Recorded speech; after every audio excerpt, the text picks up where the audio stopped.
الرجیم بسم اللہ الرحمن الرحیم۔ عزیز طلباء، آج ہم زیر بحث لائیں گے مشرقی پاکستان کی علیحدگی کے اسباب کیا تھے۔ تو جیسا کہ آپ کو پتہ ہے کہ 16 دسمبر 1971 کو مشرقی پاکستان ہم سے جدا ہو کے بنگلہ دیش بن گیا۔ تو دیکھنے والی بات یہ ہے کہ اب زندہ قومیں اپنا ہمیشہ محاسبہ کرتی رہتی ہیں کہ اس کے وجوہات کیا تھیں۔ تو سب سے پہلا میری نظر میں جو نقطہ تھا وہ یہ تھا کہ قومی قیادت کا فقدان، نیشنل لیول کی لیڈرشپ نہ رہی۔ 1954 کے انتخابات میں مسلم لیگ انتخابات ہار گئی مشرقی پاکستان کے اندر، اور پھر بعد میں 1956 کے جو انتخابات ہوئے، ایکچولی تو یہ 23 جون 1955 کو انتخابات ہوئے تھے، جس کے بعد جو ہے 1956 کا آئین مارد وجود میں آیا تھا۔ اس میں بھی مسلم لیگوں کو خاطر خواہ اتنی کامیابی حاصل نہیں ہوئی تھی۔ تو نتیجہ اس کا یہ نکلا کہ مسلم لیگی قائدین عوام پر حکومت کرنا صرف اپنا حق سمجھتے تھے، اور اس کے پیش نظر مشرقی پاکستان کی مسلم لیگی وزارت قیام پاکستان کے بعد عوام کا اعتماد حاصل کرنے میں ناکام رہی، اور جو لوگ بعد میں قیادت میں آئے اور وہ ریجنل قیادت کا حصہ تھے، ان میں سے کوئی بھی قومی قیادت کا صحیح معنوں میں حقدار نہیں تھا۔ تو یہ ایک بہت بڑا نقطہ تھا جس وجہ سے دونوں حصوں کے اندر جدائی ہو گئی۔ تو دوسرا امپورٹنٹ نقطہ اقتصادی بدحالی ہے، پور اکنامک کنڈیشنز ہیں۔ تو مشرقی پاکستان ہمیشہ سے اقتصادی طور پہ بدحالی کا شکار رہا۔ تقسیم ہند سے پہلے بھی اس کی جو مالی لحاظ سے پسماندگی ہے وہ سب کے سامنے ہے، لیکن تقسیم ہند کے بعد بھی وہاں پہ کوئی اتنی زیادہ خاطر خواہ مالی لحاظ سے ترقی نہ ہو سکی۔ تو مقامی آبادی کے اندر ایک احساس محرومی پیدا ہو گیا، اور یوں مشرقی پاکستان کی علیحدگی کی صورت میں وہ چیز کھل کے سامنے عملاً آئی۔ تیسرا ایک امپورٹنٹ نقطہ اس میں ہندو اساتذہ کا منفی کردار ہے۔ قیام پاکستان کے بعد حکومتیں پاکستانی قومیت کا جذبہ ابھارنے میں ناکام رہی، اور اس کے برعکس جو پاکستان کے مخالف گروہ تھے وہ اپنی سرگرمیاں جاری رکھے ہوئے تھے۔ چنانچہ انہوں نے مقامی آبادی اور خاص طور پہ جو لوگ اس وقت نوجوان تھے اور مختلف اداروں میں تعلیم حاصل کر رہے تھے، وہاں پر ہندو اساتذہ نے مشرقی پاکستان کی تمام تر پسماندگی اور محرومیوں کے لیے مغربی پاکستان کو ذمہ دار ٹھہرا دیا، اور یوں یہ جو نیگیٹو پروپیگنڈا تھا یہ آخر میں پھر مشرقی پاکستان کی علیحدگی کا سبب بن گیا۔ اس کے علاوہ اگر ہم دیکھیں تو بنگالی زبان کا مسئلہ بڑا امپورٹنٹ تھا۔ بنگالی زبان کے حوالے سے یہ کہا جا سکتا ہے کہ قیام پاکستان کے بعد اردو کو قومی زبان قرار دیا گیا، اور حضرت قائد اعظم نے بھی 1948 میں ڈھاکہ یونیورسٹی میں یہی اعلان کیا تھا، مگر بنگالیوں نے بنگالی زبان کے حق میں تحریک شروع کی، اور وقتی طور پہ قائد اعظم کے غیر معمولی اثر و رسوخ کی وجہ سے وہ دب گئی، لیکن بعد میں وہ چیز جو تھی وہ پھر چل نکلی،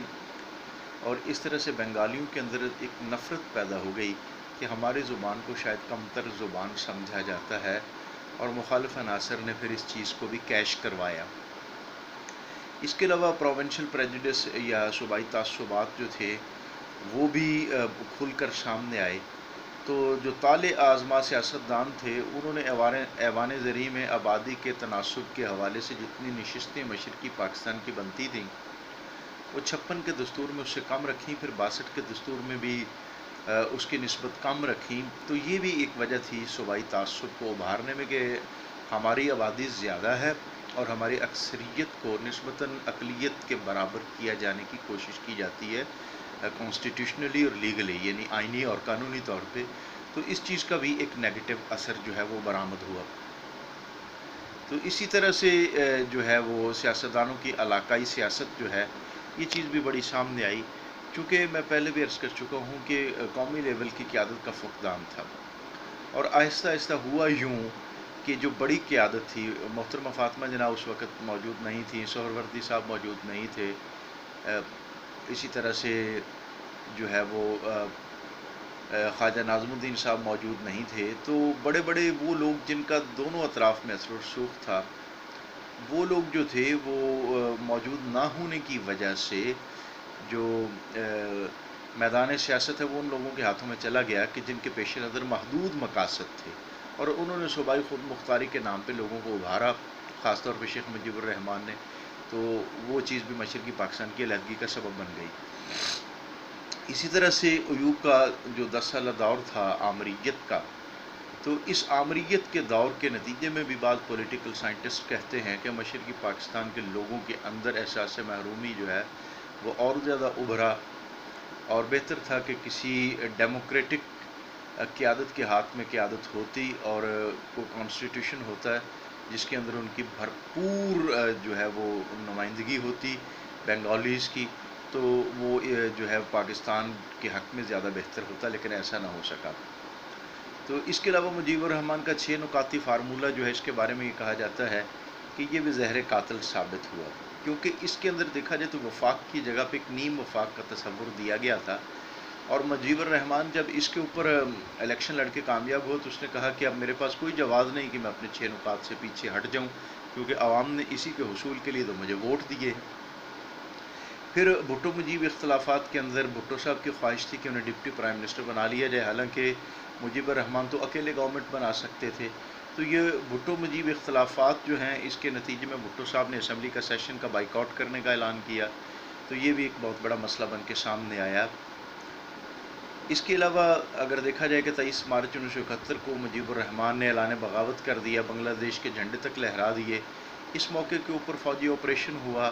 اور جنرل ٹکا خان نے آپریشن کیا، تو بعض سنگین کارروائیوں کے ارتکاب کی خبریں بھی ملی،